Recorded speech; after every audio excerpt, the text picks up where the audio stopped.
Hello YouTube, it is your girl Survivor Nomad, and I am back with another video. Today I want to talk to you guys about not turning back.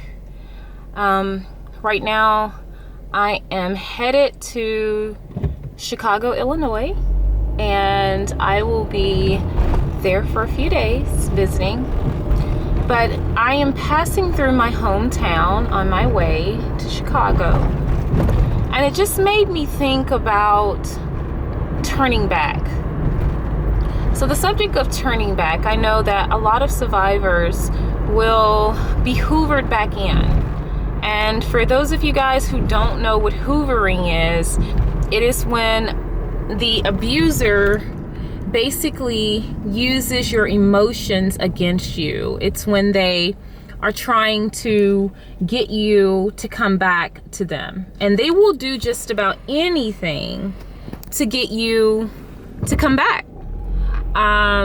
They will make offers of money. They will make offers of cars, jewelry, you name it. Whatever it is that you wanted from them during the relationship and you weren't able to get for whatever reason. Most of the time it's by them blatantly denying you, sometimes for a reason, sometimes for no reason at all. And at the time of hoovering, though, is when they will definitely start to make promises to you, and they will start to basically promise you that they're going to give you whatever it is that you could not get in the relationship. They will promise you those things. And so you have to be strong, guys. You have to do the self-work to keep yourself from being hoovered back.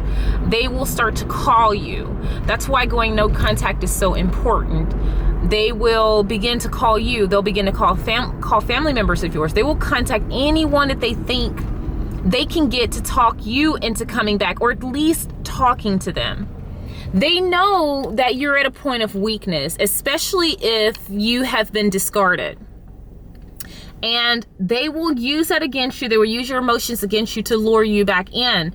And it's kind of like luring a child with pieces of candy. It's really, really simple for them, because we're in places of vulnerability when we first leave a narcissist. It's really extremely important that you not talk to them.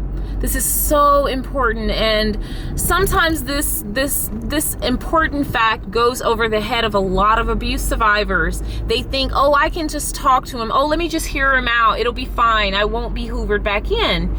And they are extremely manipulative. You will be hoovered back in if you communicate with this person. You're not strong enough in the beginning to withstand the manipulation.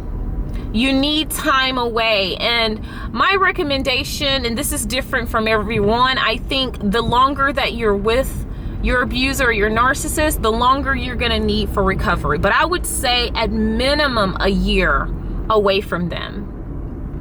Okay, at minimum a year before any communication could take place. And I would advise, honestly, not to ever communicate with them again. Depending on what they've done to you, if you've decided that they're out of your life, why not just move on? It's obvious that this person is not good for you. It's obvious that nothing positive is coming of this relationship.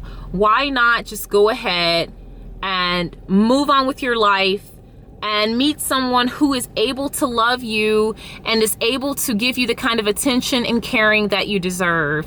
And so I'm just hoping that you guys will heed this warning, and you will basically think about